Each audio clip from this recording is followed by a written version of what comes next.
एक छोटे से गांव में रामू, लखन और बसंत नाम के तीन अनाथ लड़के रहते थे, जो बचपन से साथ पले बड़े थे और जिनकी दोस्ती गांव भर में एक मिसाल मानी जाती थी। वे तीनों गरीब थे, पर दिल से अमीर, एक दूसरे की मदद करना, भूखे रहकर भी खाना बांटना और दुख में साथ खड़ा रहना उनकी पहचान बन चुकी थी। एक दिन गांव में एक अमीर और बूढ़ा व्यापारी राजा सिंह आया, जो जीवन भर दुनिया भर में घूम चुका था और अब अपने अंतिम दिनों में एक सच्चे उत्तराधिकारी की तलाश में था, जो उसके द्वारा खोजे गए रहस्यमय खजाने का अधिकारी बन सके।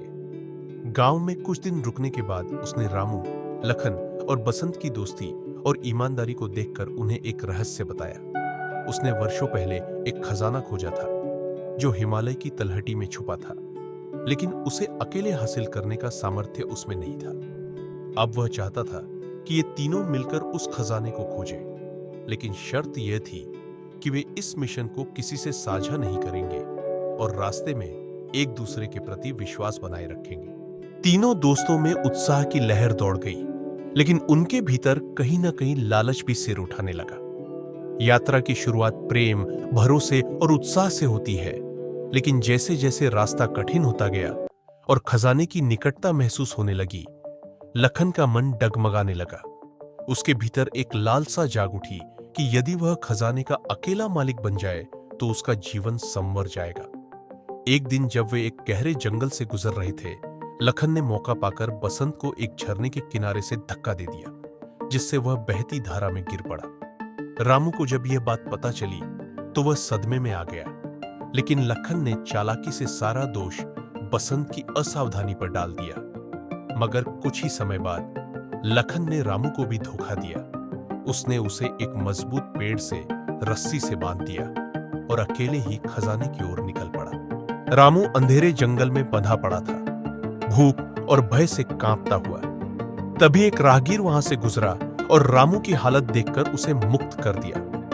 रामू ने उस राहगीर का धन्यवाद किया और जल्दी से बसंत को खोजने निकल पड़ा। दूसरी ओर बसंत को एक वृद्ध मछुआरे ने नदी से बचा लिया था, जो उसे अपने घर ले गया और इलाज किया। बसंत ने उस बूढ़े व्यक्ति की सेवा की और अपने साथियों की कहानी सुनाई। वृद्ध ने उसकी बात ध्यान से सुनी और मुस्कुराया। वह कोई साधारण व्यक्ति नहीं था, वह वही वृद्ध व्यापारी राजा सिंह था, जिसने भेष बदलकर बसंत की असली इंसानियत परखने के लिए यह योजना रची थी। इधर लखन खजाने की घाटी में पहुंच चुका था।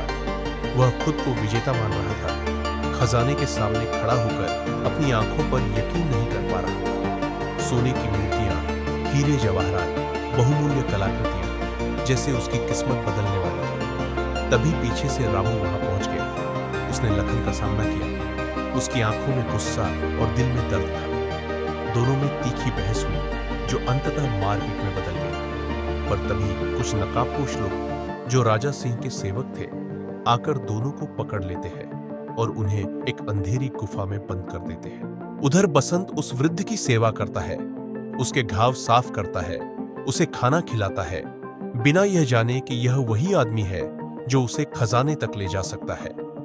वृद्ध उसकी सेवा से बेहद प्रभावित होता है और एक दिन उसे एक विशेष स्थान पर ले जाता है, जहां असली खजाना रखा था। वह बसंत से कहता है, सच्चा खजाना केवल धन नहीं होता, बल्कि वह भावना होती है जो दूसरों के लिए त्याग करने की प्रेरणा देती है। तूने दोस्ती, सेवा और इंसानियत को नहीं छोड़ा, इसलिए तू ही इस खजाने का सच्चा अधिकारी है। बसंत की आंखों में आंसू आ जाते हैं। वह खजाने को देखकर चौंकता है, पर फिर भी उसका व्यवहार नम्र बना रहता है। फिर राजा सिंह उसे बताता है कि लखन और रामू को भी सबक सिखाने की जरूरत है, ताकि वे समझ सके कि लालच का अंत विनाश ही होता है। बसंत राजा सिंह के साथ दोनों को छुड़वाने जाता है। गुफा में दोनों को शर्मिंदगी और पश्चाताप से झुकते हुए देखकर बसंत उन्हें गले लगा लेता है। लखन अपने किए पर पछताता है और माफी मांगता है।